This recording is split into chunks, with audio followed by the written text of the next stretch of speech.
There we go. Okay, we're back. Share.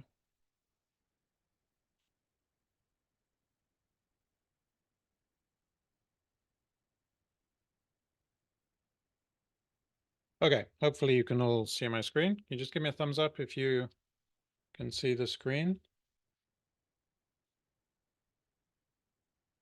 Great. Okay. Okay, let's have a start. Okay, how to find more work, more clients. That's what people want.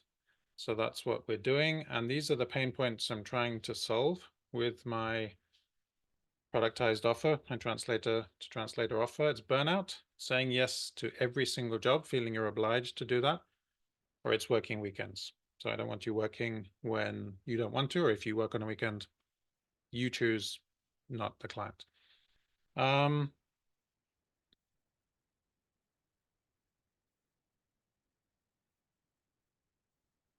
Okay, this is marketing. This is marketing, this area in the middle of the rope, this tension, that is the purpose of marketing. It is essentially to create tension in the sales cycle. So if these people are supply and these people are demand, or if I put that to you differently, high demand, low supply means a high price, low demand, high supply means a low price, fairly obvious. The difference in these two curves is where deals are brokered, contracts are signed, and money is made. So we obviously work for money, and that is the purpose of marketing. So you have to create some kind of tension in your sales cycle, your sales funnel, to build that demand. You have to collect signals from the market. Too many people, I think, tend to be demand side thinkers. Supply side thinkers. They go to conferences, they're good linguists and skill up, and that's all okay. But you have to be creating demand as well. So I like to think of ways that we can create demand. So you get a business like this, which is full of, that's high demand. So they can, a boy coming up here asking for 2 flakes instead of 1 will be rebuffed. They will say no, because that's high demand, low supply. They can basically sell at a higher price. And that's what I want your business to be like. And you need to be creating signals and tension in the sales cycle. One way to do that, this is Elon Musk's Tesla truck. One way to do that is to run traffic to a wait list. So he doesn't actually launch the Tesla truck. He launches a wait list to the truck. So that's a strategy he uses. I was at a conference in Latvia recently, and there was a bullet-ridden screen, and this was a publicity stunt. I think someone told me he does. But the point is to run traffic to a waitlist, and I copied this strategy. If it's good enough for Elon, it's good enough for me. And I have a book coming out soon, and I run traffic to a waitlist. This is a little piece of software called ScoreApp, which I use to do my quizzes and to do a waitlist. It's a very easy landing page to do. And this is something, could we put the link to the waitlist, Heidi, in the chat, please? Could we get that in the chat? If you'd like to join the waitlist, this will be published in the next month, hopefully by May. And I will probably just give you the book for free. I will find a way of doing that in exchange for a testimony. If you agree to give me a review or something, I just need to work out how to do that. That's one of the business challenges I'm working on. Not quite sure how to do that, but I'll work it out. So that's the strategy. Don't launch something. So let's say you're a legal translator and you want to copyright for law firms. What I would do is run traffic to a wait list, and I would make sure my prospective legal lawyer law firm clients are looking at the wait list. I would ask them a few questions, just pique their interest, their curiosity, and run traffic to that wait list. And then I have a list of warm leads before I even launch the service. Yeah, so that's the strategy straight out of the Tesla Elon Musk playbook. Okay, so that's just a quick introduction. My name is Jason Willis-Lee, if you don't know me already. I'm a medical translator. I'm very niche down into clinical trials, medical reports, and research articles. So I'm fairly super niched. I am giving this training as part of my productized offer to translators. It's very interactive. Please ask any questions in those places provided. It's fun. I'll cover quite a lot and give you plenty of opportunity for Q&A. I'll make an offer at the end. And whether or not you take me up on that offer, I hope you get exceptional value from this training. I hope you can just plug something in, an idea, a strategy, a resource, or just think about something differently and change your mindset, your business mindset, your skill set. Okay, so I'm going to go through some of the obstacles I think that are holding us back as translators. The market is quite challenging right now. There's been a wave of AI which has had an impact, a long-lasting impact. So if we want to be sustainable and relevant, we need to sort of pay attention and see what we're doing. So I'll provide some solutions to these obstacles. I will share skills that I've been picking up in the last year or two, and I will offer those same skills to you to teach you those skills so that you can move forward faster. So freelancing is for freedom. I basically freelance because I like the freedom it gives me. I've been doing this for 19 years, freelancing. And those are the things I'm trying to avoid. I don't want to burn out. I don't want to feel obliged to take every single job. I don't want long days or working weekends. Those are some of the pain points I've seen in myself, my own journey, and those of my clients that come to me for asking for help. Those are the pain points I'm trying to solve. So you're in the right place if you are a current or aspiring freelance translator, interpreter, copywriter, online LSP, and you're up for mentorship, investing to grow your business, grow yourself, personal growth, and upskilling your business mindset and skill set. You're in the right place if you felt burnout or you just find it difficult selling yourself to clients. It's a skill you get better at over time. If you have felt pressure to say yes to every job, or you just want to try a different way, you're open to trying a different idea or strategy to find work and generate leads. Or if you want to diversify. I myself have diversified from service provision into productized service, which is what I'm talking about today. I am also a podcaster. Some of you hopefully have tuned into my podcast. I've done some copywriting and I also do affiliate marketing. So I also sell other people's products or products that I use. I only push products that I use. That's my rule. I never promote something I haven't used myself because I want to really feel as if I can endorse a product. So that's diversification. So let's make a start.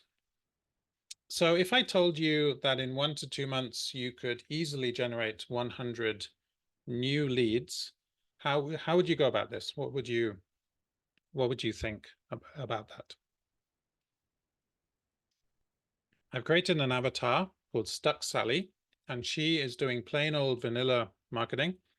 It's nothing really innovative. She's doing a lot of CPD, but she doesn't share it with others. She spends hours on LinkedIn Sales Navigator. That's now costing €1,000 a year. It's very expensive. And she does the CPD courses, but we're really not quite sure how to convert leads into sales and cash in the bank, which is the whole point of working. Lead Gen Lucy, on the other hand, that's lead generation Lucy. Lead Gen is lead generation. She's got it together. She's got an evergreen content marketing strategy that compounds and generates more leads over time. She reverse engineers her goal. So she just works backwards to do the actions that would produce that goal or attain that goal. And she has a very intentional plan on how to hit it without this eating into her free time. And she has a replicable system to increase the number of high quality jobs in a tried and tested process to generate leads. So those are the two options I'd like you to think about. Stuck Sally, she's panic prospecting. The panic monster comes along very often. No real strategy. And Lead Gen Lucy is following very much a strategy, an intentional strategy for making sales, generating leads to an audience. She's marketing to an audience, basically. So I help Stuck Sally freelance translators as part of this productized service turn into Lead Gen Lucy's. And I do this by helping them niche down. I get them to see they have to niche down to grow, dominate their space. I help them with building out a quiz, a signature quiz, and I'll show you an example of a quiz I have. And I help them with their content marketing, basically. And I also help them build a list if they decide to take me up on the list building, which is the more advanced parts of the program I offer. And I help them build a list. I've done that for myself. I've done all these things for myself, and I'm now passing on those skills to offering to help others do this as well. So I've built a list for this audience. It's about an engaged list of 400 people. I'm getting about 70% open rates, which is pretty good. Anything above 20 is considered good. I've got a micro community of about 4,000 followers, mostly on LinkedIn, and I've got about another 1,000 on Instagram and Facebook. Audience building is hard, but it is possible if you stick at it. I host a niche podcast, and I've had almost 3,000 downloads across 50 episodes. I've launched a YouTube channel. I call that Freelance Translator Growth Mindset. And I'm about to publish my first book, and I'm going to call that How to Find More Direct Clients. Told you about the book. Heidi, could you put the link to the podcast and the YouTube channel in the chat? This is if you want to follow me in real time, you can do. If you're multitasking and doing something else, you pick it up on the replay, no problem. I've got you covered both ways. So do subscribe to the podcast and the YouTube channel, because that's the big channels that we use to get our ideas out to the audience. But it wasn't always like that. I went all in full time, self-employed in 2005, the year I turned 30. And it took me a long time to get better at lead generation. It wasn't something that came naturally to me. I was spending an awful long time finding work, prospecting, and I felt sometimes that was my full-time job. I wasn't very confident on sales calls. Wasn't quite sure how to convert leads into sales. I had a bit of anxiety. I still have a tiny bit of anxiety, I guess. And it was just taking too long. And I found I wasn't quite sure I was working on all the activities that would actually move the needle and increase my revenue or give me, more free time or more money and less work. So that's something I was doing. I was slaving away with the lead generation. I felt like I was just going through the motions just for the sake of it. And I was feeling a bit of burnout working at the weekends when I didn't want to. And I was getting pretty tired of this because it was it was taking a toll as I started my freelance business. So I decided to make some changes. Can anyone relate to that? Give me a thumbs up in the chat if you can relate to any of those problems with sales and marketing. Just give me a booyah, or Colleen says, oh, yes. Yeah, selling's not easy. Anyone else? David says yes. Yeah, there's got to be lots of yeses. Ivana says yes. Hey, Ivana. Good to see you. So yeah, these are problems I think we all share. So sales and marketing is something we're not really taught at school. And yeah, Alina says especially the anxiety. That's this should be an obligatory subject at school, I think, sales and marketing, because we all have to sell ourselves and nobody really teaches us how to do it. So I started wondering, well, how do I stay relevant and competitive without these pain points? Burnout, working at the weekends, that's when I like to be with my friends and family, chilling out and saying yes to every single job and not being able to choose the jobs most aligned with my values, most interesting, ones that pay the best, etc. So how do I find those higher caliber premium plum clients that pay more, that isn't dependent on giving away free time? I don't want to sell. Doesn't require burnout and just being stuck with these bottom feeder prices at the bottom of the price ladder. And that's low unit price, high volume. So we've all been there. And I certainly was at the start. So I started thinking the standard pathway was broken, and I was too reliant on commoditization, high volume, low price. And I would be slaving away from 9 to 6. I'd close the door to the office, do the same again the next day. And I wasn't concentrating enough on my own lead generation and my sales funnel. I hadn't really consciously or intentionally made any efforts to build that out. So I gradually started developing my own system for generating leads and sales. And I would say everything comes downstream of lead generation. You may have heard me say this online.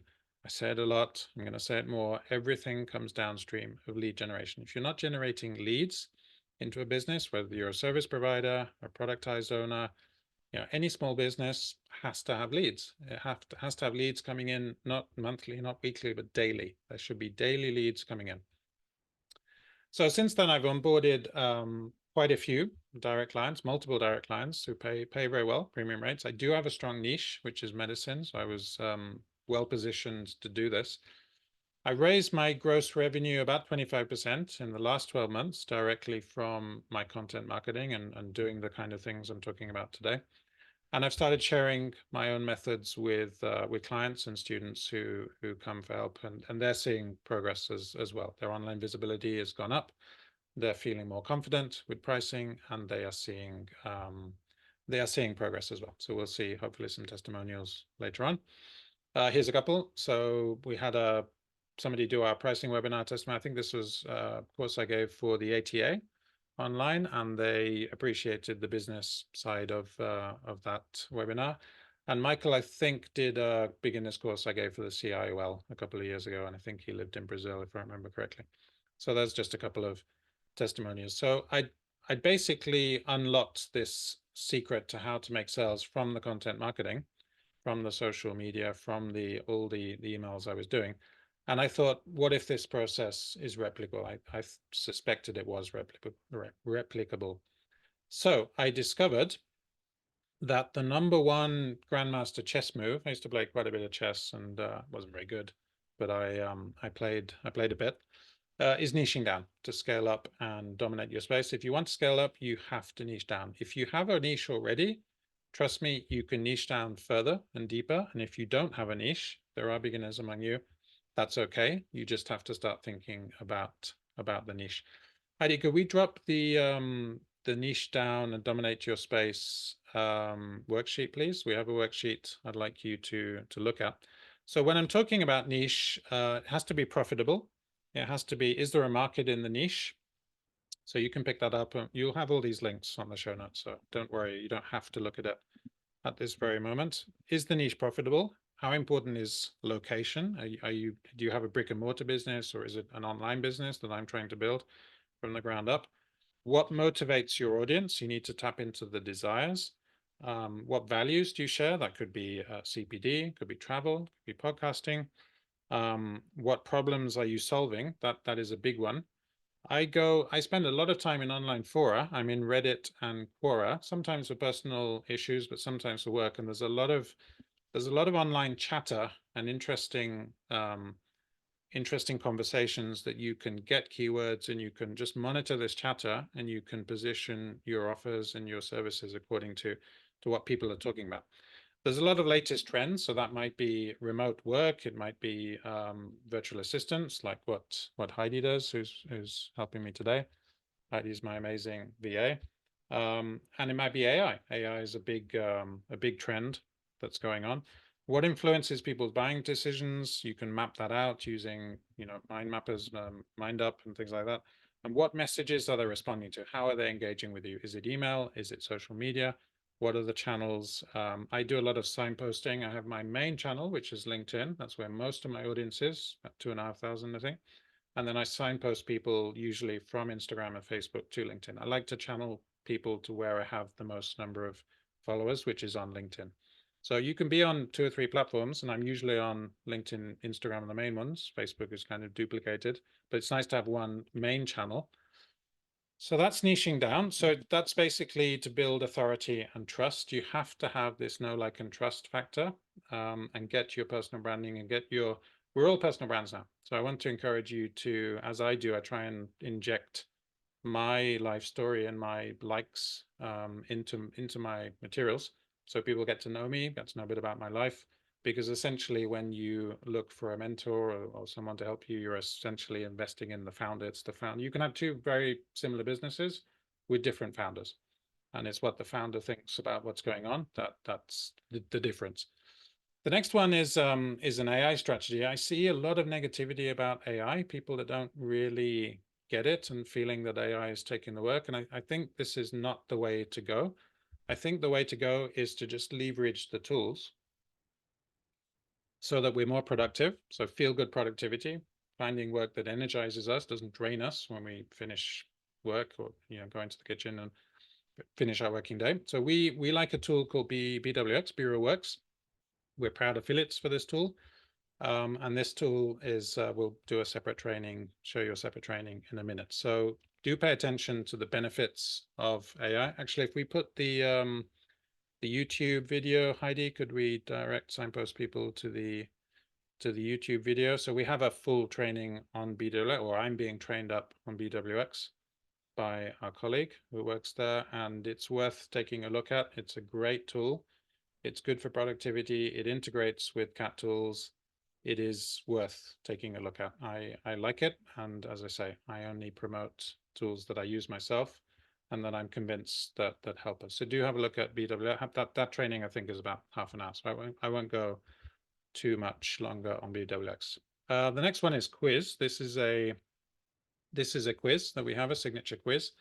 And this is a way that you can use this as a magnet to interact with your audience. You can position a quiz, for example, to position human translation as better than machines. You can position a quiz to show yourself as a legal specialist, as an agro-food specialist, as a biomedical specialist. It doesn't matter so much what you're talking about as the fact that you're interacting with your audience. That's what it's about. So it's a conversation sparker. It sparks conversations that are leads and that can lead to sales. So I have a quiz. If we drop there it is. Thanks, Heidi, reading my mind. So that quiz will take you less than 3 minutes, and that's leads for me if you haven't done the quiz. And it will also give you an idea of the kind of, that's where I'm trying to take you. I think there are 15 questions, and it takes less than 3 minutes. So think about what kind of quiz you would ask your audience. And finally, email marketing. That's the Night 2000 from Knight Rider, which I liked as a kid. Colleen, you're not seeing any of the links. Okay, I can see them, but they'll be on the replay. So okay. Heidi, is there something we can do? No one's seeing the links. Not sure what's. Could you maybe put them in the Q&A? Don't know. No one's getting the links.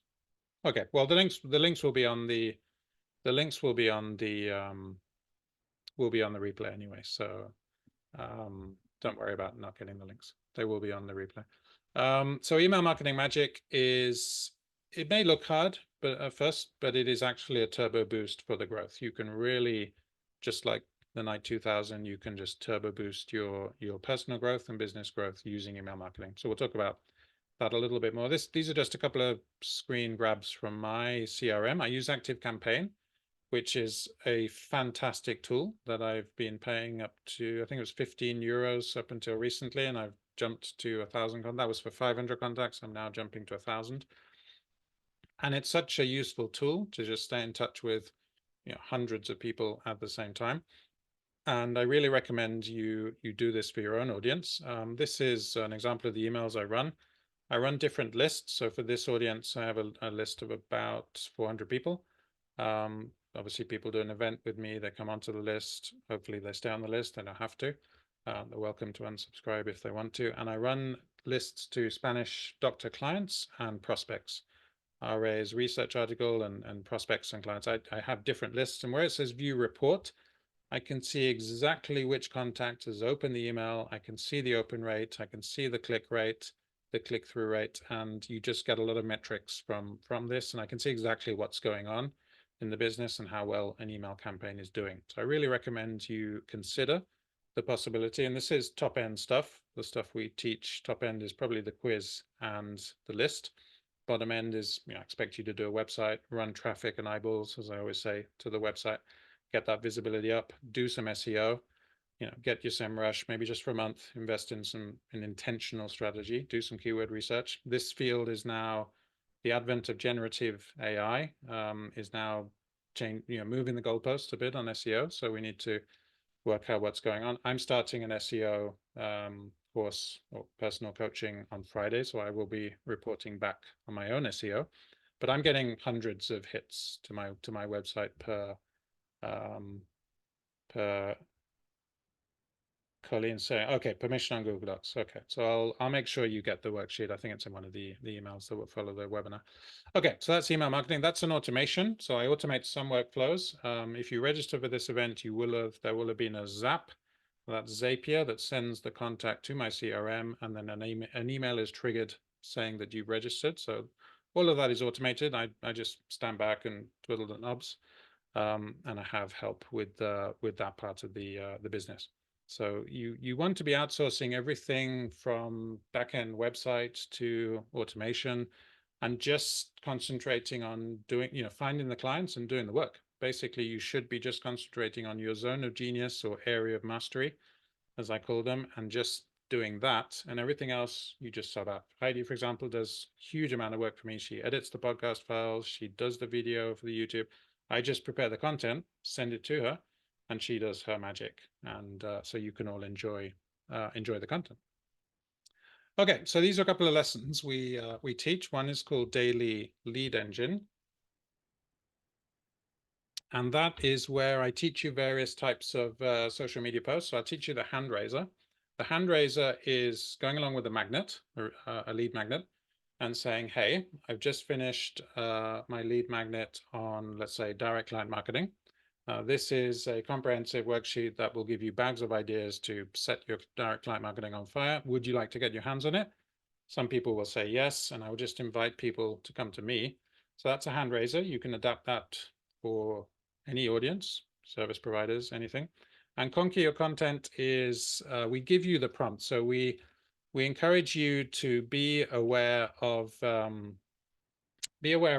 problem-aware content. So making your audience aware of the problems that your work can solve. So you need to start thinking about this all comes down to market research, knowing yourself, knowing your client, knowing your market. Why are your clients buying from you? Are you saving them time? Are you saving them money? Are you doing something they could do themselves? Are you indispensable? They can't do all these things. You need to kind of have a big picture of all these things so that you can position the problem-aware content, which is important, to then position the solution-aware content. You come and superhero sweep in with your cape and solve the problems. And business is effectively solving people's problems at a profit. That's basically what business is. So we give you the prompts. This is a framework I teach, pain, use, and prize. So I teach people on Mondays, you could talk about pain points. So I prepared one for you. Here's one I prepared earlier, just with ChatGPT. On Monday, you could write a blog post titled Avoiding Cultural Blunders, the Importance of Pro Translation in Global Business Communication. That could be a good blog post. Wednesday news could be exciting developments in translation tech, what you need to know. And Friday, the prize is the outcome the client wants. What's the prize? You could do an infographic or a carousel, and you could say something like the ROI of professional translation services, why quality matters. So there's just a sequence of pain, news, prize. That's a nice framework.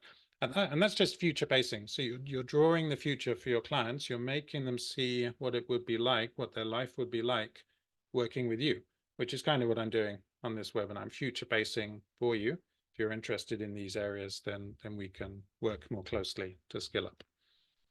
There's the content worksheet. So we give you a lot of the prompts, so you just fill in the gaps basically. So we give you the problem-aware content and the solution-aware content. You kind of have all that, so it's top of the, depending on where in the sales funnel these posts are going. So we basically help you think through your content management, and that's what you need to be sitting on a content bank. And now I'm starting to sit on quite a lot of IP as I build out my processes, and I do this worksheet and that worksheet. I'll do a new worksheet and send it to Heidi, and could you do this nicely, which is what we did with the niche down and dominate. We'll do another one on money mindset, because I get data back and signals of what people need, and I need to provide resources to solve those problems. So you get that worksheet, which is a nice one.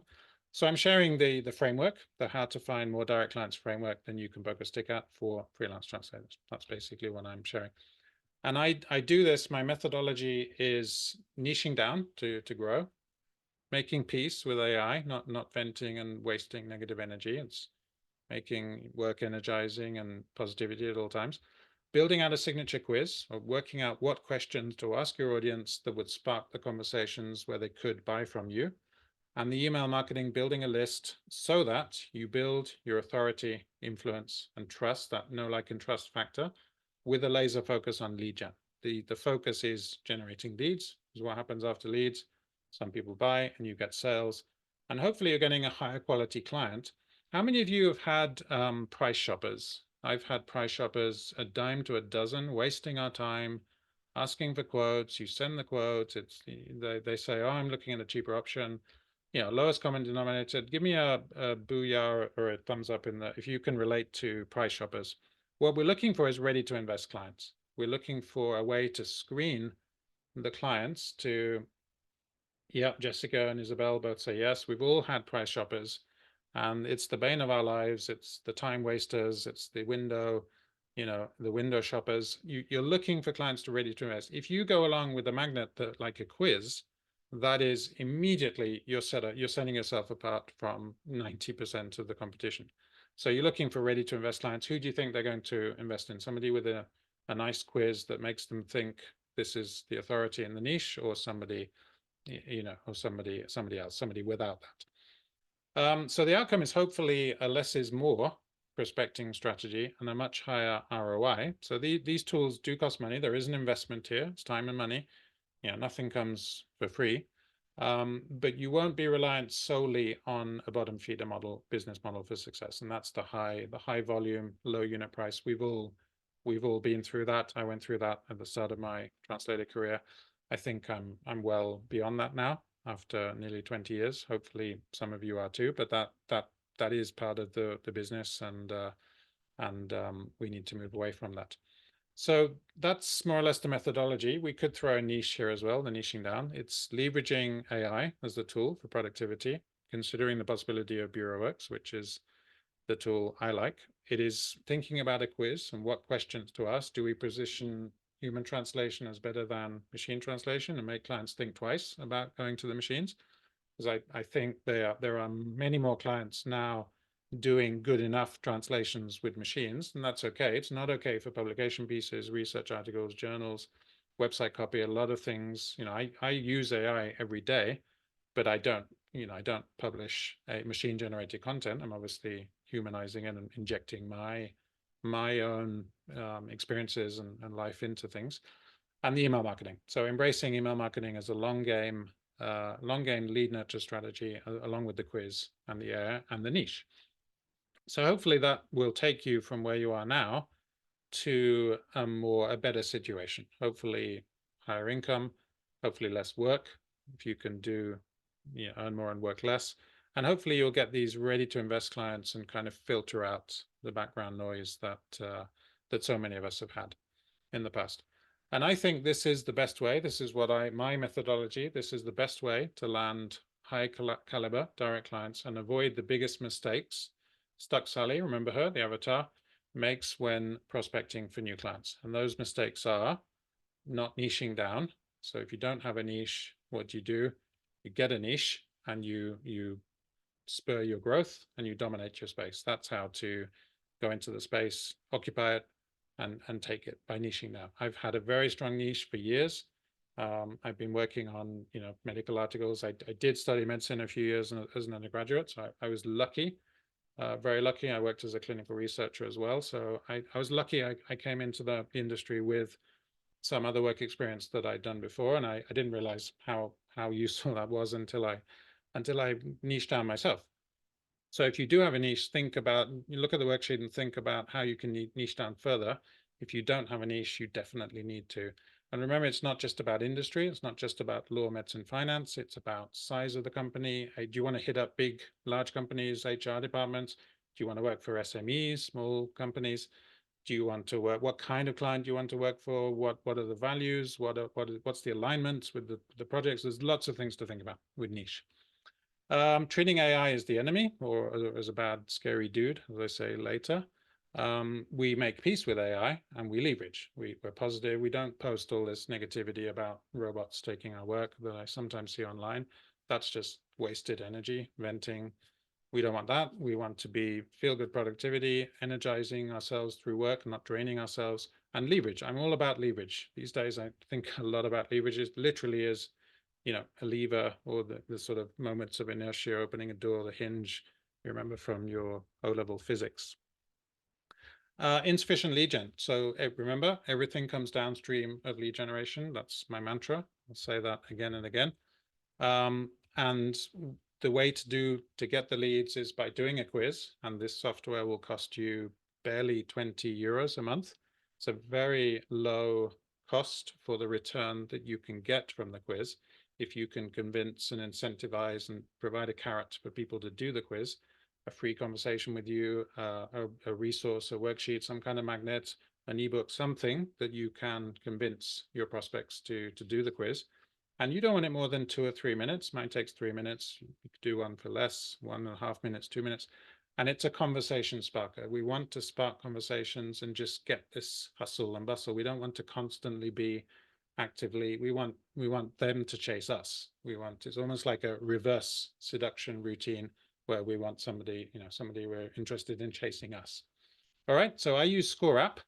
ScoreApp is the software I use for my quizzes, and we have a link to that. Heidi, can we put I'm not sure we're seeing the links, but anyway, you will get the link to ScoreApp. Heidi's put it, I can see it. So maybe I've set it to just panelists. Anyway, you'll get the links. Don't worry about the links. Afraid of building an email list. Afraid or resistant? Not quite sure how to describe this, but I feel people, when I talk to them, encourage them to build a list, they think it's something really difficult. Honestly, it's not. If I can do it, I mean, I'm one of the least techie guys around, and if I can do this and get my head around a CRM, and it takes a bit of practice. You need to play with the program a bit and just trastear, as they say in Spanish, just mess around with it. But it is doable, and I think people should lean into this because it's the biggest business asset you can have. Guys, it's the biggest business asset. When I do a launch event, when I run an event, and I'm doing 4 events this year, I'll probably do more next year. Some entrepreneurs, they do 40 events almost weekly, which is crazy. I'm in webinars and it's like the signature training. So this is a key skill. Active Campaign is a very, very powerful program that can house thousands of contacts, and top entrepreneurs will have hundreds of thousands of contacts.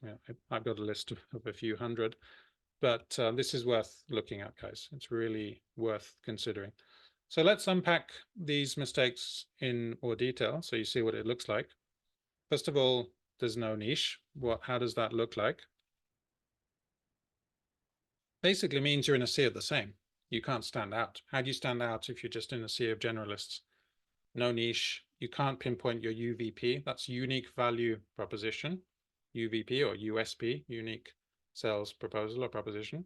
So it's harder to do the attraction marketing, get people chasing you, as we mentioned now, and you compete on price. Give me a booyah or something in the chat if you felt you're competing on price. Tell me, that's got to be all of you. There's 43 people online. Give me some sign of that you've suffered from this price competition thing. It's these price shoppers that make us feel as if we have to, there's tons of yeps and thumbs up coming in. So price competition and the price shoppers, the way to move away from that is to turn yourself into a market of one. It's do something that no one else is doing. It's to moat yourself. I talked about a damsel in a castle working in a business, and there's this water moat and crocodiles around it, and the competitors can't get you. I think I've done that for myself because I can't see anyone else teaching exactly what I'm teaching. So I think I've done that for myself, and that's what I try and teach you to do. It is personal branding. You do that through a personal brand and getting your life and your experiences into it rather than a business brand, which is more designed for a big expensive exit and scaling to the moon and risking burnout and all those things. You can't connect to the target audience if you don't have a niche, because you can't understand the pain points which you're getting through the quiz and asking people. So you're missing out on this opportunity to really customize your messaging and address the specific needs of your ideal customers. So your ICA, your ideal customer avatar, and you struggle to build meaningful relationships. Business is all about relationships. Trust is the biggest currency in business today. If there's no trust, you won't be selling anything. And then there's this alignment, and I think a lot about the founder's alignment and how the personal values, how their values align with the projects. I imagine you want to work on interesting projects that are well paid and are well paid quickly. And the way to do that, I think, is to niche down. If you're not niching down, that becomes harder. So it's just harder for Stuck Sally to get the work, the decent work, the top end work, the premium work coming in through the door. And you want to be the shoulder tapped person, the person who's tapped on the shoulder to do the top end work, right? We all learn that. I do. I know you do as well. So niching down and dominating your space and growing your business is the solution. And that provides the robust solution to that. There it is. We need niche in there as well. Haven't updated that graphic. Myth busting. Some people think niching down limits your business opportunity. They want to be everything to everyone. So they think niching down is bad. Quite the opposite. I think niching down opens up more opportunity for you to differentiate and establish that know, like, and trust factor. So quite the opposite of what people would say about, yeah, the jack of all trades. You can do anything. You can dive into electrical engineering, and I certainly wouldn't go anywhere near an electrical engineering text. I'm guessing most of you wouldn't either. So niching is the way to go, definitely. So on a scale of 1 to 10, tell me how stuck are you on niching down? Ask yourself how. So 10 is very stuck, 0 is not stuck at all. How would it feel to build a weekly lead engine through niching down, leveraging AI, building out a signature quiz, and email marketing? Ivana says 5. Anyone else? 5, 0. Francesca, how are you doing? 8 out of 10. Okay. David, you're quite stuck on niche. Okay. Mighty says 2, 4, 5. Okay. So yeah, Colleen, you've got your niche. You've got agri-food and literary. I mean, Colleen's split testing 2 niches. So that's really amazing. Colleagues on our program. Colleen's doing a program and really making amazing progress, about to launch her first website, thinking about the quiz, amazing stuff going on there. Yeah, it's it doesn't come overnight, does it? Okay, so that's to sort of get you thinking about the pending work. Next one is treating AI as a scary dude. I saw that somewhere and I thought, cool, let's use that term. Treating AI as a scary dude. So this is how it looks like. It looks like less productivity. For me, it's all about productivity. If I'm using AI, I want to be working faster. I want to increase my billable hour. I want to work more, work less and earn more. And I wanted to do the stuff like QA, research, formatting. I don't want to be slowed down. And certainly Bureau Works, I've got the features and benefits here. It's got the translation memory, it's got the terminology management, it's got real-time collabs with people, track changes, integration with CAT tools, reporting and analytics. It's a powerful tool. I really like the translation smells function, which detects things that I've never seen detected elsewhere. The other ones I've looked at have been DeepL and Co-Translator AI. Client wanted me to look at that. DeepL I was looking at years ago. Chris Durbin sent me some research she was doing. She said, "Have a look at this. Don't share it with anyone," which I didn't. And she was using that, and I thought that was pretty good back in the day. That was several years ago. And you fall behind the trends. So that is what happens if you, and there are people I find who are reluctant to skill up. People my age, late 40s, early 50s, they think everything's going to stay the same decade after decade. And of course it doesn't. There will be another wave of tech coming. And what's going to happen then? It's, I'm 49 this July, I'll be 50 next year. So I need to keep going another 10 or 15 years at least. Probably the same for you, a bit less, a bit more. So you have to keep up. You have to keep up and just skill up. And so if you're not leveraging AI, it's just harder for Stuck Sally to get the top end work coming in through the door. And if you leverage it, you solve this common mistake and move up. So we like Bureau Works. This is the one we like. Do have a look at the training when you get the link to the YouTube. It's a half-an-hour training, I think. And I have it explained to me in pretty good detail, and I didn't know much about it. Well, nothing about it. And certainly it was, I was at the Elia event in Latvia, and it was part of that event. It was the main workshop of that event. So Bureau Works is on a roll, and I'm happy to promote Bureau Works to my audience. As you know, I only promote tools I use myself and know, like, and trust myself. Okay, if you don't like AI, that doesn't mean you can't learn to like it or learn to leverage it. You understand that an investment is involved in growing yourself, personal growth and business growth to move forwards fast. I think that's common sense. And I'm not the most techie of people. I'm getting pretty good at ActiveCampaign and ScoreApp because I'm using them quite a lot and teaching other people how to use them. So that's pretty good. So how stuck are you on AI? How stuck are you on leveraging AI, putting AI into your workflow? And as you answer, ask yourself, how would it feel to build a weekly lead engine by niching down, leveraging AI, doing a signature quiz, and building an email list, doing targeting. Okay, 7. Sarah, how you doing? 5.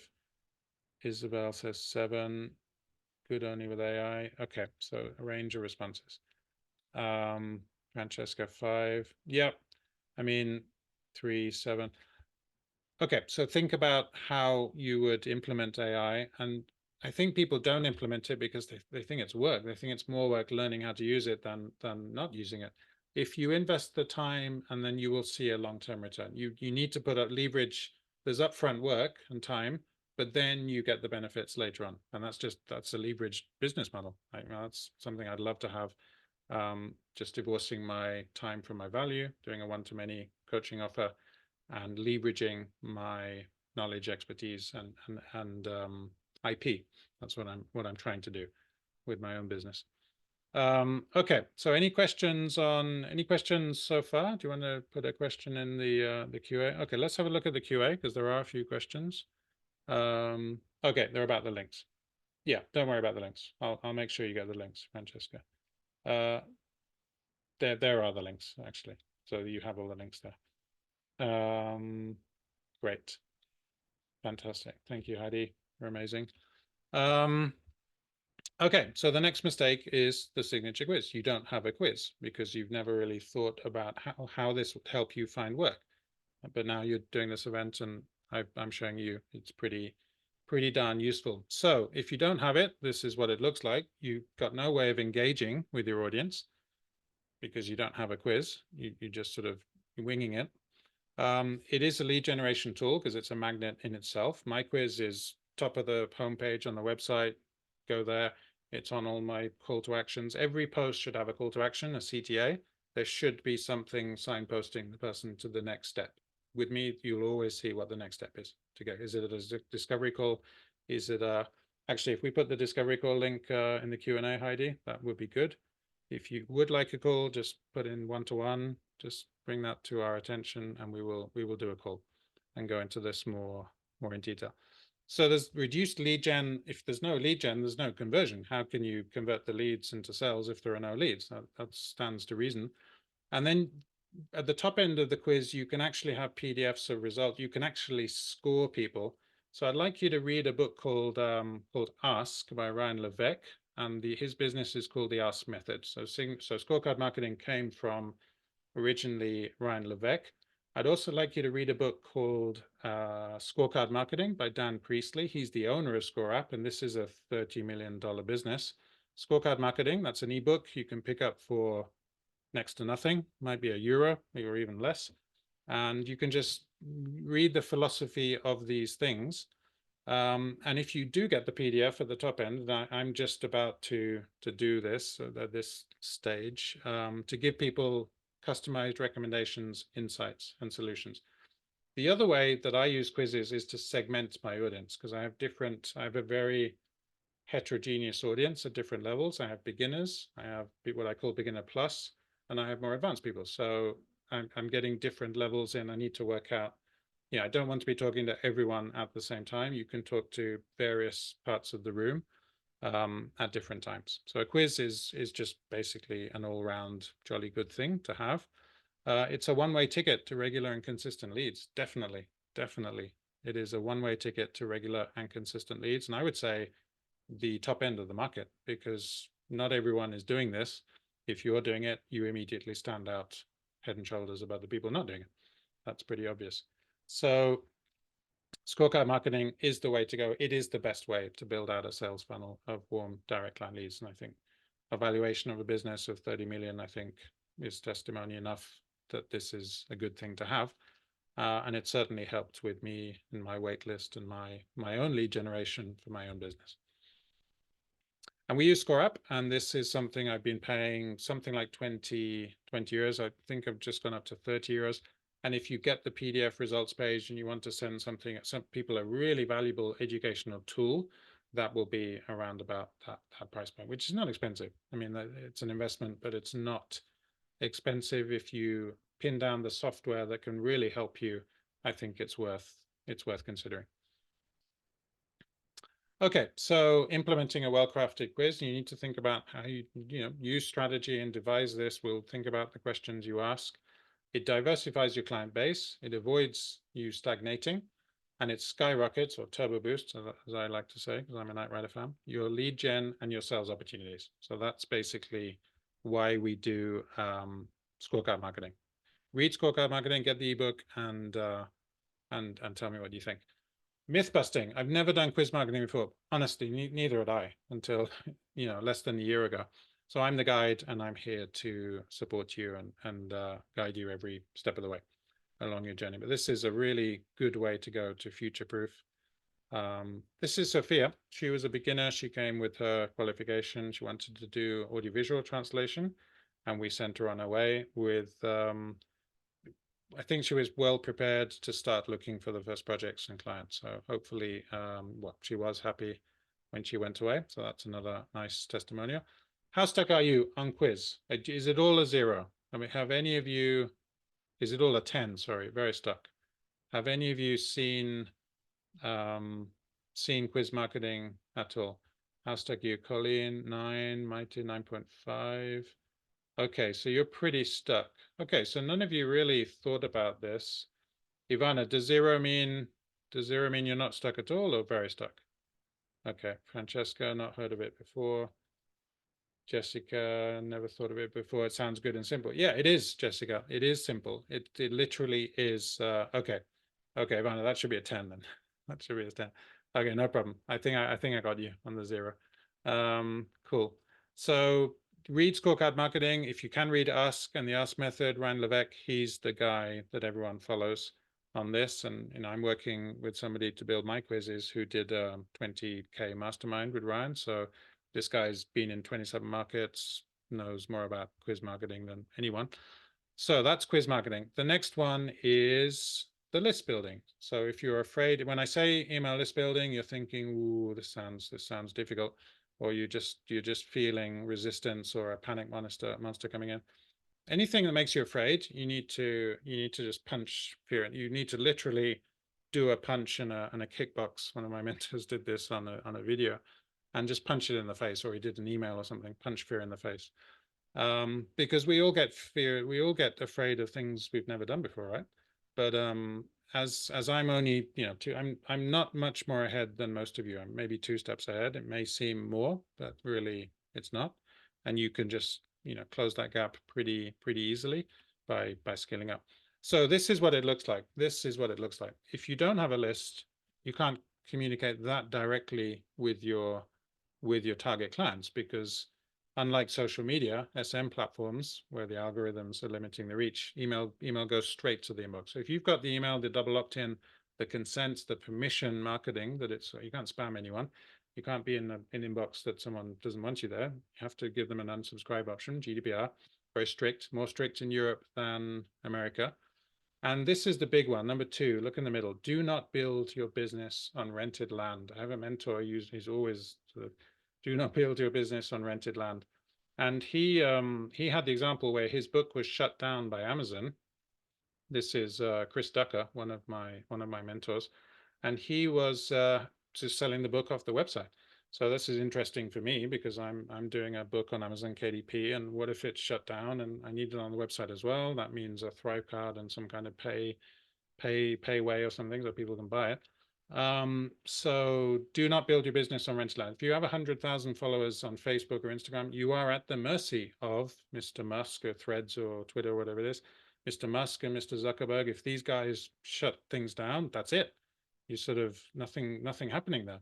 And community building. So I am offering people community. When I saw 2 of my clients chatting, I think it was you, Colleen, with Marie Helene, that was a big moment for me, because I thought, yes, I've got 2 people who didn't know each other until they took my course, talking about what they're doing. And I thought that was a big moment for me, source of pride, that you guys can talk among yourselves, because I'm in communities and I'm bouncing ideas and having people on the podcast and getting some really interesting people coming in, much cleverer than I am most of the time.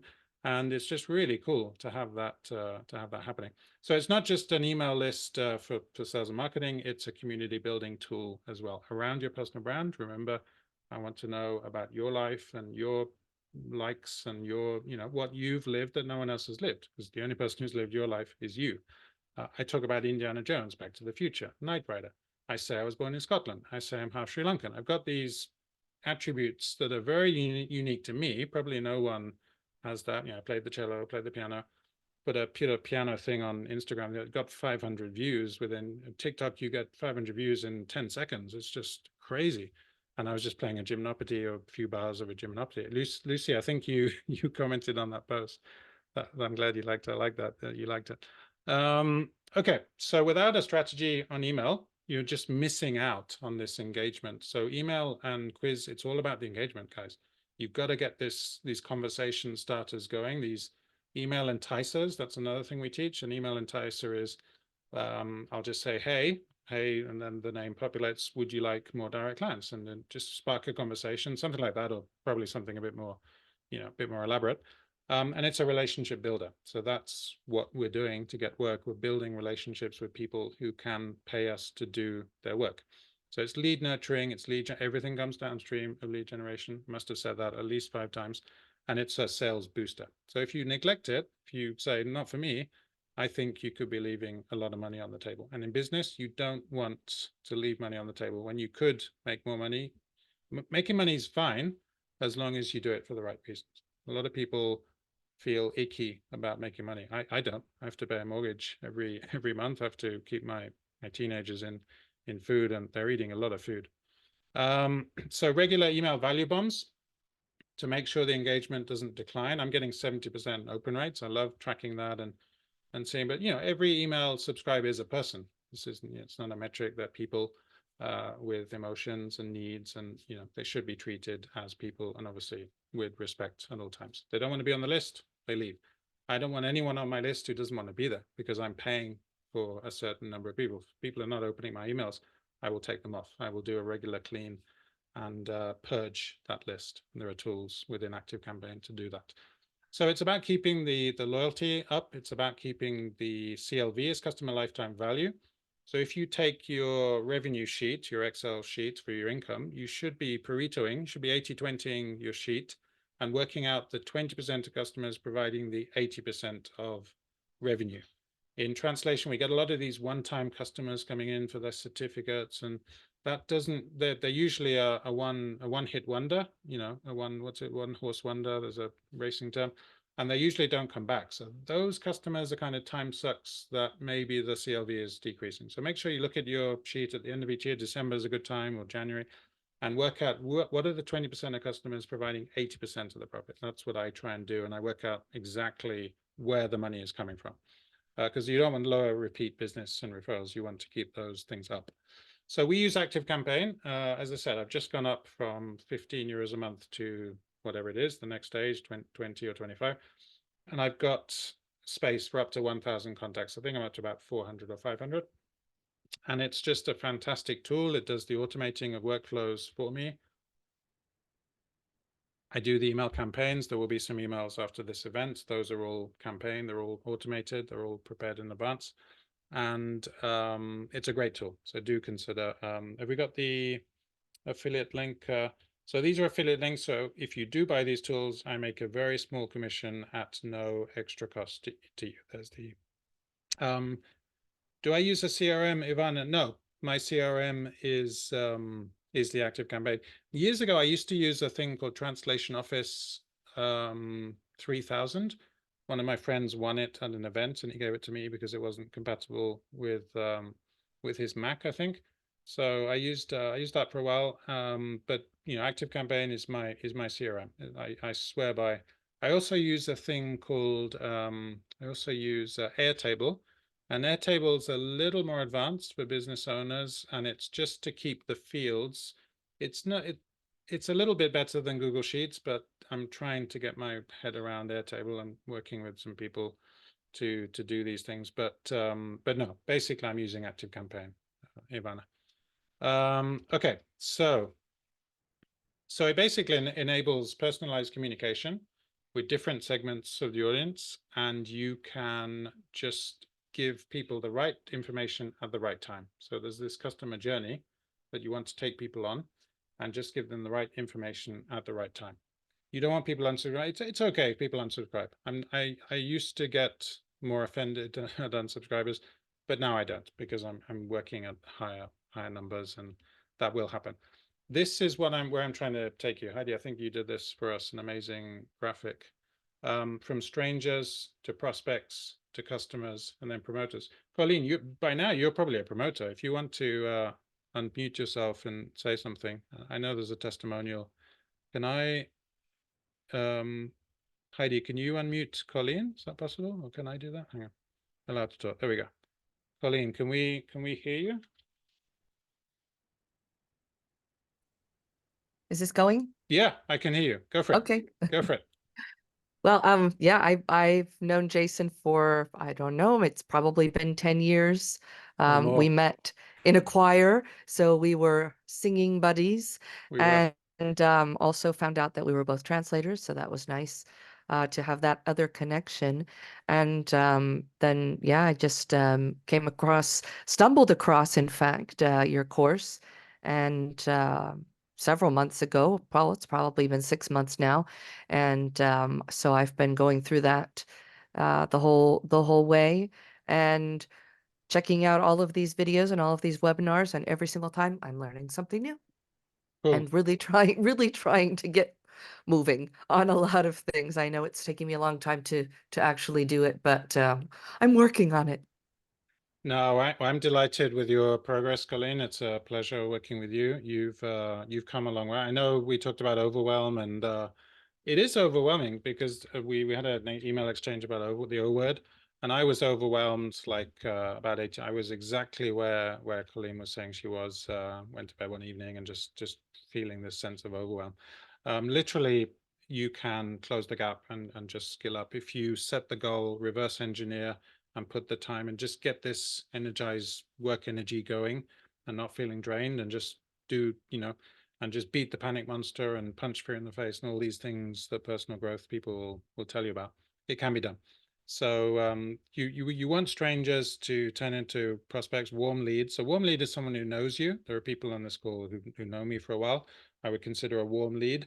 A cold lead would be someone who doesn't know you. If I were doing paid traffic, I would be doing retargeting ads to warm leads. People who've already clicked on something or an offer or sales page, I would be doing retargeting. Right now, I'm trying to work on organic growth and not go into paid traffic, but I'm getting pretty good organic growth from my community at the moment. Okay, so that's kind of where I'm trying to take you.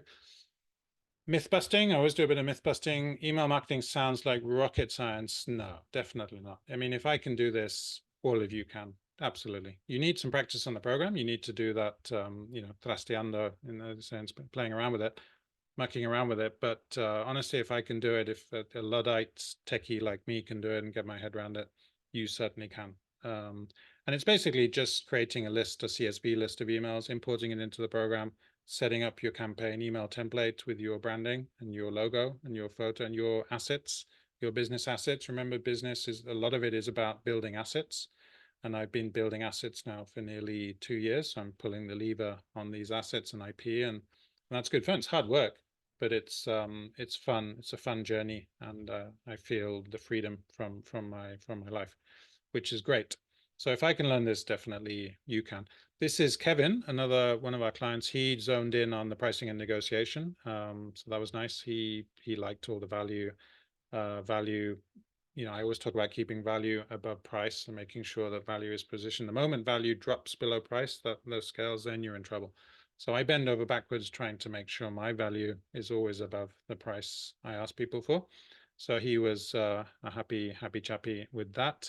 How stuck are you on? I'm going to say a lot of 10s probably, because I'm guessing not many of you thought about this building. Give me a number in the chat.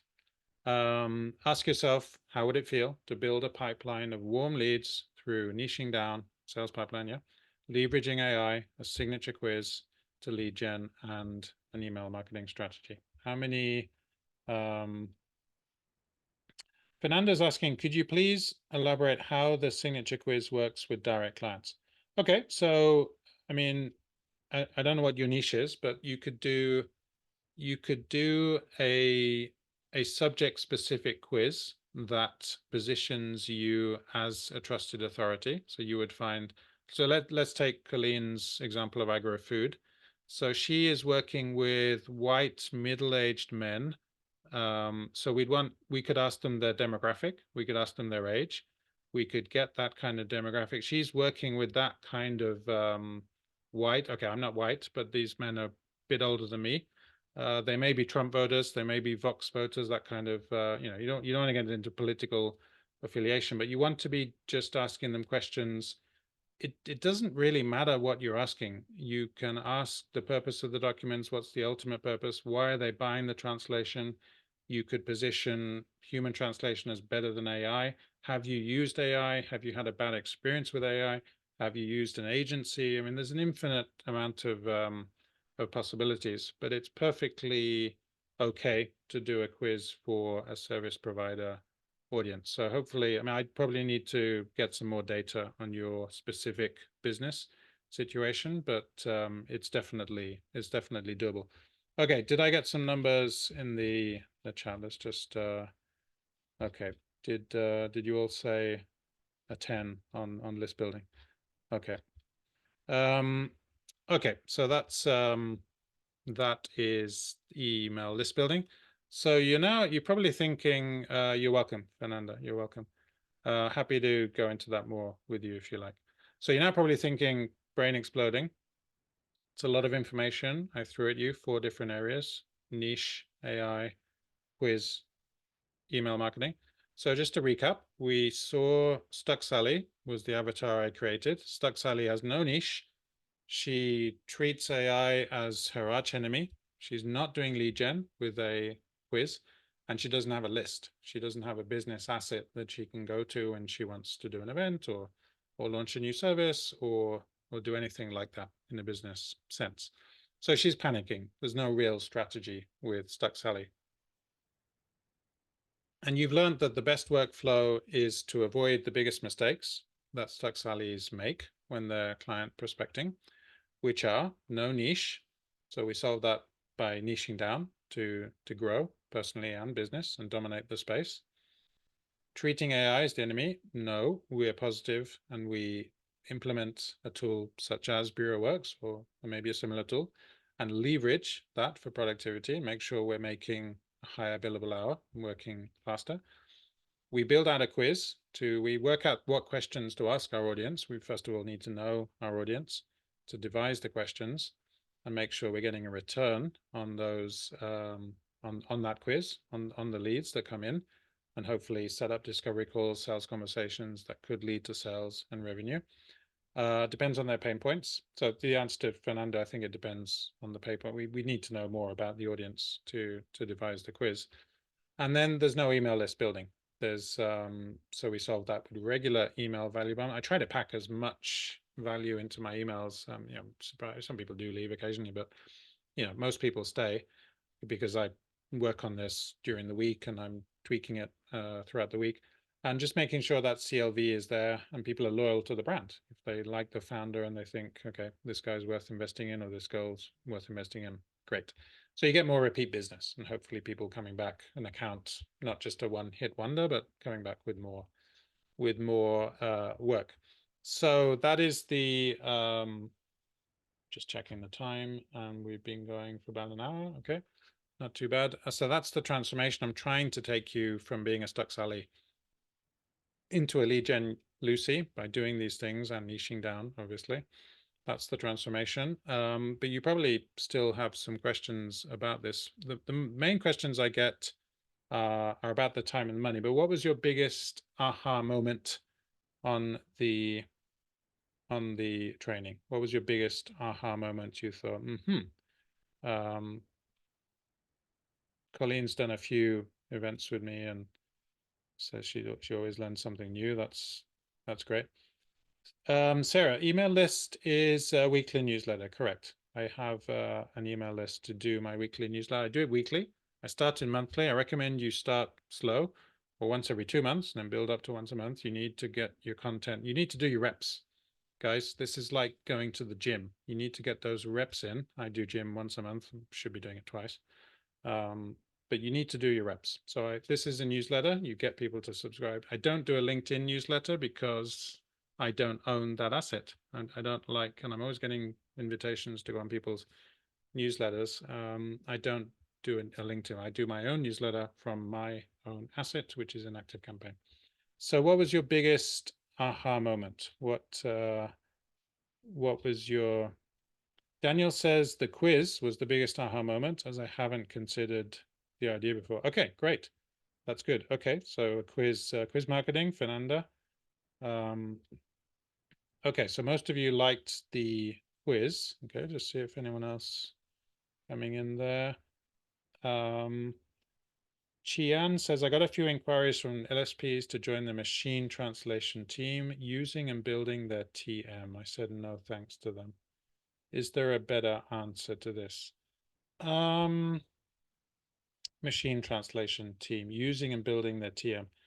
Yeah, I'd probably need some more data on that. I mean, you seem to have dismissed it outright. I mean, you could give that a whirl and see. I mean, I would put some questions back and try and ease some more data from them. In general, I wouldn't say no direct. I would find out more about the I've done machine translation projects and they have been quite lucrative. So what I thought was previously a no-go turned out to be something that was pretty much okay. I did a big obstetrics project, and really the only mistake I found in the whole text was that voix basse had been translated as bass voice instead of vaginal delivery. So that's obviously a big context error, and that's literally the only, but I had to read the whole thing to find that mistake. So machine translation can make you money. Don't dismiss it outright. Okay, so if you did get some aha moments, can I ask permission to share, to give you the offer and share more about where you can learn more? Is that okay? Tell me in the chat.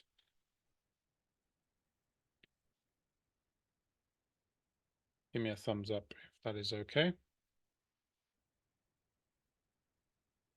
Great. Okay, few yeses coming in. And Karine says email list and quiz. Yeah, I mean, those are the more advanced things that we teach. And you're welcome, Chian. And thanks, Colin. Thank you. Okay, so so this is the course. It's how to find more direct clients than you can book out. This is the tagline for my book. I spent about a week on this tagline. It's thrive as a premium freelance translator and future-proof your career. So I think I've forgotten the words in your niche. In your niche is important as well. So I'm trying to take you up market. Those of you struggling or looking for strategies to go up market, I think I can help you certainly with some asset building out your business a bit more with the quiz. I can give you a very powerful lead magnet with the quiz. Get that on your website. Hopefully you've already got a website. Otherwise, we'll build one. We use websites for translators. If we could get that link in the Q&A as well, Heidi, W4T, that's Margaret, erstwhile webmaster. This training will be put up by Margaret tomorrow on our website, so the people who didn't attend can get it.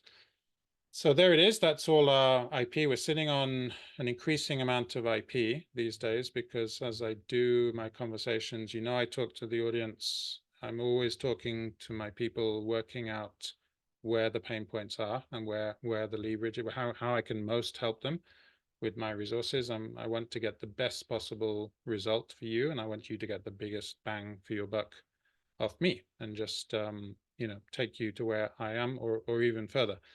So that's what I offer as a translating training, to get those red hot leads, piping hot leads, and just qualifying these leads coming in and just filtering out those price shoppers that we all hate, and lead to higher conversions and making sales. And those are the pain points. I don't want anyone burning out. I think freelancing is a wonderful job to have freedom, and don't want you saying yes to every single job, working weekends. I want you to work less and earn more. And I'd love to take you upwards. I typically work with people making 3K, 35 to 40K a year. That's my sweet spot client. And I can take you, double your money in a year, maybe not, but I can certainly take you further. or give you the strategies. I don't physically bring you the work, obviously. I will give you the consultancy and strategies to help you do that yourself. And yeah, I think I'm in a market of one. So I feel like that damsel in the castle with the crocodiles in the moat I talked about in that email, because nobody else is really doing quiz and email content marketing. These are skills I picked up, and I thought, wow, if I could teach this to my community, this would just be amazing. This could just skyrocket. Once I explain the benefits of the leads and getting the leads and getting conversations going and getting hopefully positive testimonials, this will be amazing. So you get everything. You get the whole shebang. It's usually 35 to 40K people. If you make less than that, no worries.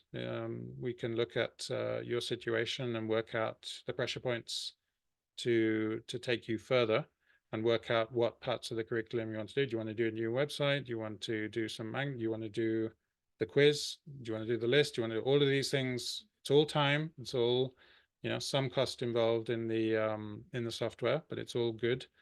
And those, I don't want people burning out and, business but the burnout in business owners, it's a big thing. People burn out building 7-figure businesses. They're stuck on 6, they want to go to 7, and there's a lot of burnout happening at that level of the spectrum. So really filtering your jobs and not feeling obliged, and then you take a job you hate and you miss another job which would have been really cool. We don't want that. We want to really just drill down on our intentional strategy. Colleen, I think that was your testimonial. Very nice. Thank you for that. That was from Instagram. I don't think you're slow on the uptake at all. I think you're multitasking a lot of things. I know you're working on projects. You've got to keep the income ticking over, and your progress has been amazing. Believe me. If you think you're going slow, think again. You're doing really wondrous things. When we do your quiz and get you hopefully that revenue needle moving upwards, things are I'm really excited for where you could be in the next 12 to 18 months. So there's obviously pricing and negotiation is in there. I talk about, you saw the testimonial from Kevin. We talk a lot about value-based pricing, and there's retainer models. I put some interesting stuff about business models in there. Negotiating, it's all about the value and the UVP, to set you apart from the competition. I want you to moat you. I want you to be that damsel in the castle with the crocodiles in the moat, and your competitors floating around, can't get there. But if you do these things, you immediately just stand out, head and shoulders above the rest. That's it. Well, that's what it's about, really, keeping value above price. The moment that price goes above value, then we're in trouble. So I'm always aware of this graph. I always think about this graph in my own offers, and I try and make sure the value's up, keep the value above the price, and hopefully it is. This is the big one, direct client lead gen. You know how we do that. Isabel, you've got to go. No problem at all. Thank you for coming. Thank you for coming. Hope you enjoy the recording, and all the links will be there. Thanks for joining me. Direct client lead gen, this is the big one, quiz. I've explained how we do this, quiz, emails, email nurturing. And it's market research, guys. You've got to do the market research. I think I have a good handle on when I started, I didn't have a clue about the audience, but as I gradually got the data back, and this was a very gradual process, it didn't come at the beginning. At the beginning, I felt as overwhelmed as you did, Colleen, in that email exchange. I was really, this is tough. It's not all ups, there's some downs as well. You need to drill down big time in your ICA to work out who your content is talking to, what pain points is it, what's the solution, what are the, you really got to know yourself, know your clients, know your market, all these market research things. And that's how ScoreApp helps us so much, because it's a brilliant market research tool. And then you need to build out your VIP network. You gradually, I give you community because you get to mingle among yourselves, obviously in my community. And then I can take you into some of my communities. I invited a colleague into a deep dive planning call next Wednesday, which is a paid call that she would have to join. I'm a member of that, and she's fairly entrepreneurial, so I think she would enjoy that. So I make offers to clients I think are ready for the kind of things that I'm doing. The list building translator is a cool module to go through and just get used to Active Campaign and just setting up your list as a CSV file. And I have automated videos, but I make myself available as well. Personal branding, guys, it's all about personal branding.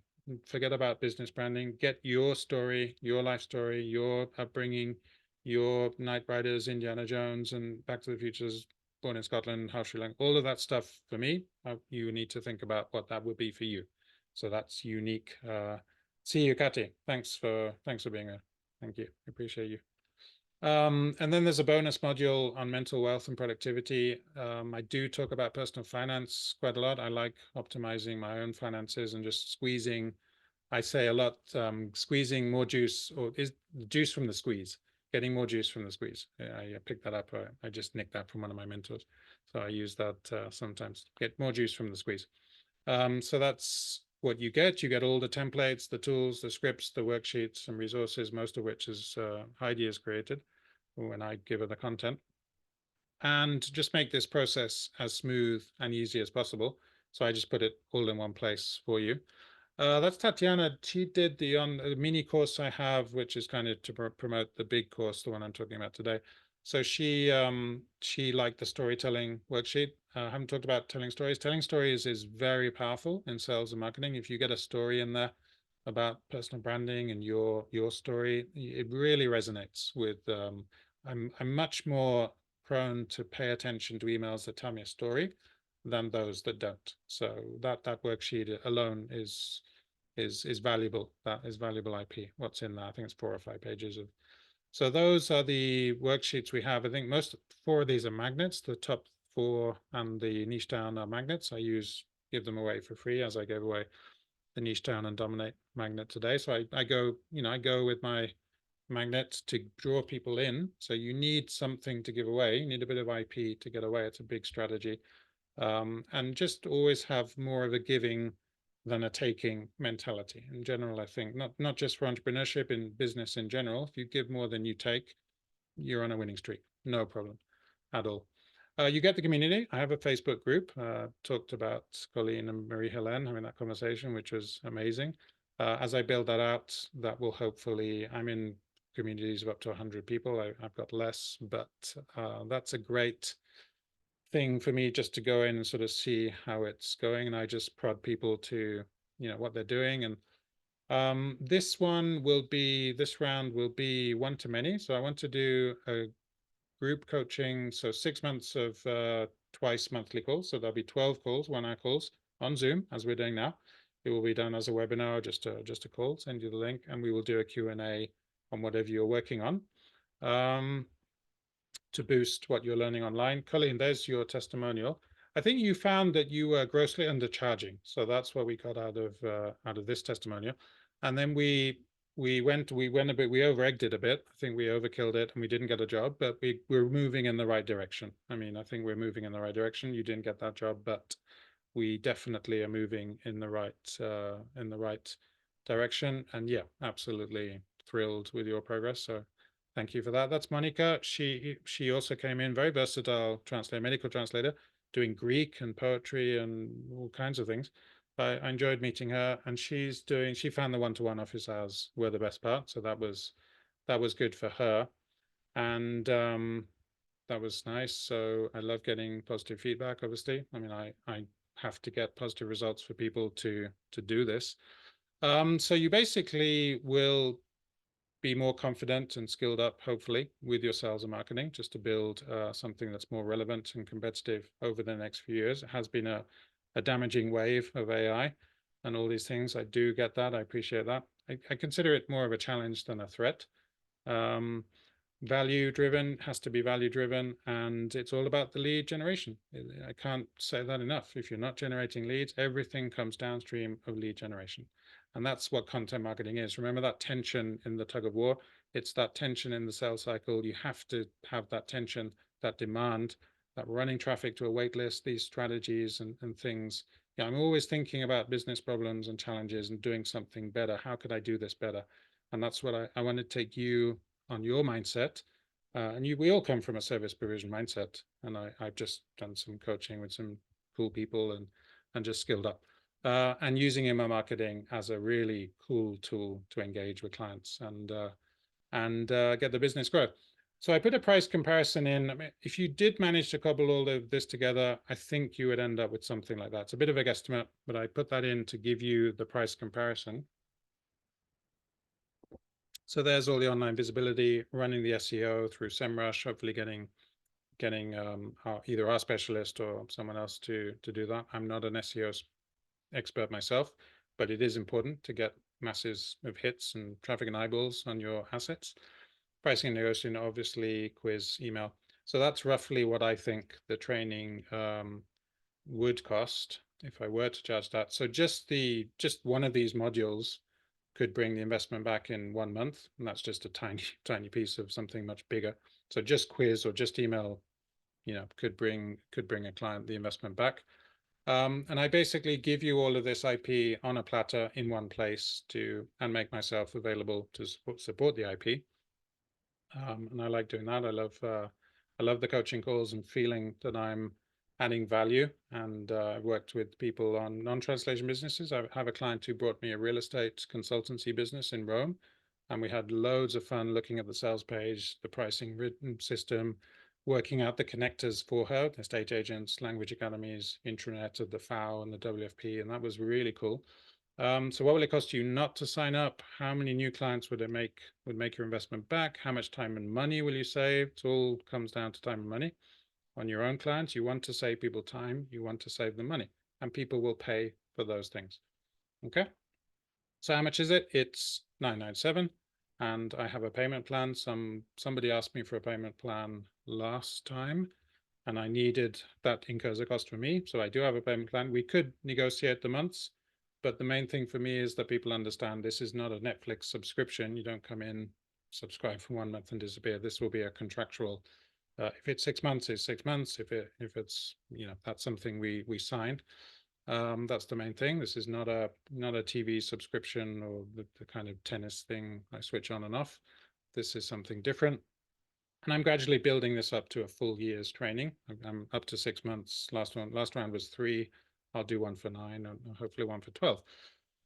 To sweeten the deal, I've got a lot of bonuses for you. So the bonuses are my book. You can have my book. It's not bound and printed yet, but I have the manuscript more or less. It needs the prologue, needs the index, and it needs formatting. But that's what it's called. And I basically talk about all this and do a lot of storytelling. And yeah, I'm really pleased with it because it started out as a complete disaster of a first draft, and then getting the people to work with and talking to copy editor, proofreader, formatter, indexer, all these people was quite overwhelming for me. Has been, because I'm trying to coordinate all these people to push a project so that anyone who comes onto the bar just automatically gets the book. And if you're on the wait list, I'll give you the book as well. Excuse me. I'm doing a bonus. The first 5 signups will get one-to-one tuition. So I have been doing one-to-one up to now. Clients who have spoken or given me testimonials have had one-to-one, my undivided attention. I'll do 5 of those. We'll do up to 5 1-hour calls.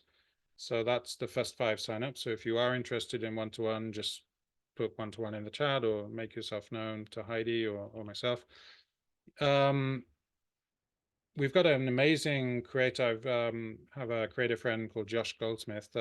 Colleen, if you want to talk about what it's like to work with Josh, because I know you're in his community as well. Is it just ChatGPT or are there other tools that he teaches as well? Could you just unmute for a second and tell us, because I know you're in his community as well. Yeah, hi. Yes, I've done a lot of training also with Tech Forward and with Josh. And every year they do a AI in translation or innovation in translation and interpreting. They're 2 different seminars. They're actually 3-day seminars with a ton of webinars, of seminars, and interactive workshops. And then they have a website with tons and tons of resources that you can use, and they target AI a lot, and they talk about Gemini, which was Bard, Google Bard before, now it's Google Gemini. They talk about Copilot, which was Microsoft Bing Yeah. previously. They talk about ChatGPT. They talk about DeepL. There are hour-long videos on a lot of these tools, and it was super helpful for me to lose my fear of AI and actually embrace it and leverage it. And I'm using it a lot now, not so much for creating translations as for doing a lot of research, for building glossaries. And all of this is also covered in Josh's Tech Forward Insiders Lounge. Thanks, Colleen. Thank you. Yeah, he's a great guy. I spoke to him yesterday. He's coming on the podcast. We're recording on Friday, so I will get some questions. He is much more of an expert on AI than I am, and you've heard what he can offer from Colleen. So I'm just super delighted he agreed to support my launch and give a bonus. So that's Tech for Word. You also get access to another creative friend of mine, is Stephen Lewis. He's in Sydney, and he will teach you how to prompt ChatGPT to write exactly like yourself or any of your clients. And I use this thing every day. And I want to do this course myself, so I'm hoping he might allow me to sneak into this training. I've promised both creators a list of names to he will get in touch with you once I pass on the name an email to do that. And I'd love to do this myself because it's just an incredibly valuable thing to how to make peace with AI and just do what I've been talking about. Get ChatGPT to write like you, and obviously copywriting is heavily AI powered as well now, and he's a very good copywriter. Had a meeting with him before Easter, so that's a fantastic relationship I'm leveraging as well. What else? You've got a fast action bonus from our webmaster. Margaret has offered you 6 months of free video access to her language services marketing. This is formerly Meg, now owned by Margaret. This is run out of London. And she is our webmaster. She does all the back-end web stuff, all the WordPress stuff I can't do, which is tons. And I try and do bits and pieces. Sometimes Heidi comes in as well to help us. So that's 6 months, super valuable working with her. You get the community. I have a private Facebook group for clients only. So you can talk among yourselves, and I can just go in, and it's a bit less Jason centric, and because my communities have given me so much, so I wanted to give that to you as well. So I do update this course as I get more data and as I do my own training, and I do update. You'll get the updates obviously as soon as they're done. You get discounts on future products that I might put out. I've done a risk reversal guarantee to just make it a no-brainer for you. Hopefully no one would take me up on that. And that's basically what it is. I'm running the offer until Sunday, so I give you 5 or 6 days to mull it over. You can email me, you can set up a call with me. We've got the discovery call link, hopefully, Heidi, in the Q&A, or you can find that on the replay. So that's running until Sunday, the 7th of April at the stroke of midnight. And there will be a countdown on the emails. I've managed, there's a countdown block. I just added that to the emails without doing too much programming. You get immediate access to the portal, to our Thinkific portal. So if you want to binge, jump in and binge. I would take it easy. You don't have to do it all at once. Just take it easy, pace yourself like a marathon. You get these 2 options. Hopefully, yeah, these look actually, I don't know if you can click on them. I certainly can, but Heidi, that's amazing. Thank you for doing that. So those are the 2 radio link options. If you want to finance it, it's something like 143 more or something. It's not that much. And then that's Stuck Sally. Remember Stuck Sally? She's not got the niche, no leverage from AI. Lead gen's a bit non-existent, no quiz, no email marketing.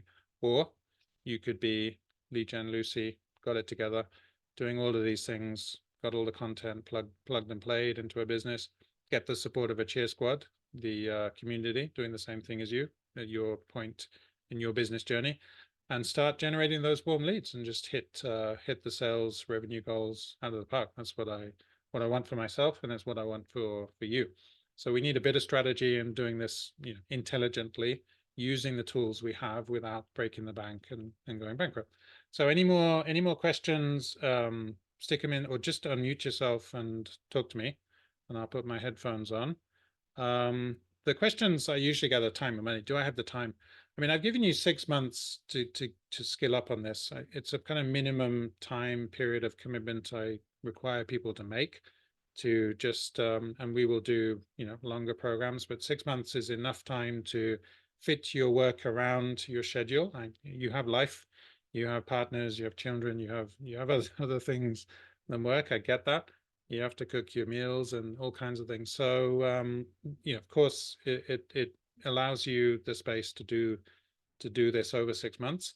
And it's an personal investment, isn't it? As Colleen said, it's investing in yourself in the training. I've done my own training.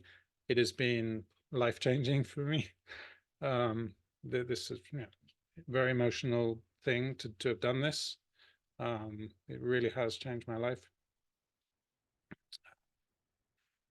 And is it the same as all the others? No, it's pretty different, I think. I mean, I don't feel I have competitors. When a competitor comes to me saying, "Oh, you use things similar to," you're completely missing the point on personal branding, which is the differences in the founder. And I did have one competitor come up to me and say, "Well, this is a bit similar to a word I'm using, and ownership of words. Come on." So it's about the difference in the founder and my beliefs, and that injecting all of those things that I've injected into my materials that makes me unique and will make you unique as well, because no one has lived your life. So that's what personal branding basically is. So just go for it. If you want to do the quiz, bite the bullet. We'll do the quiz. We'll do the email list. It will be hard. There will be ups and downs, but we will do it. And I've shown you examples of people who have done it and who are doing it. So I think that's the last slide. So that's the transformation: niching down and dominating your space. This is how you do it. Charge and negotiate your full worth, get the visibility optimal, get the traffic, get the eyeballs, as many as possible, hundreds of hits on the website. That's what I'm looking for. Attraction marketing to get those ideal prospects coming in, and do the lead gen with the quiz and the email at the top end, and just really knock this out of the park. That's the curriculum I've got for you, and I'm happy to, if you want to ask me any more questions. We've got time. I think the last webinar was 100 minutes. We're now coming up to that level. So any questions? Just unmute yourself and just ask me the question. Or just stick your hand up and I can unmute you myself.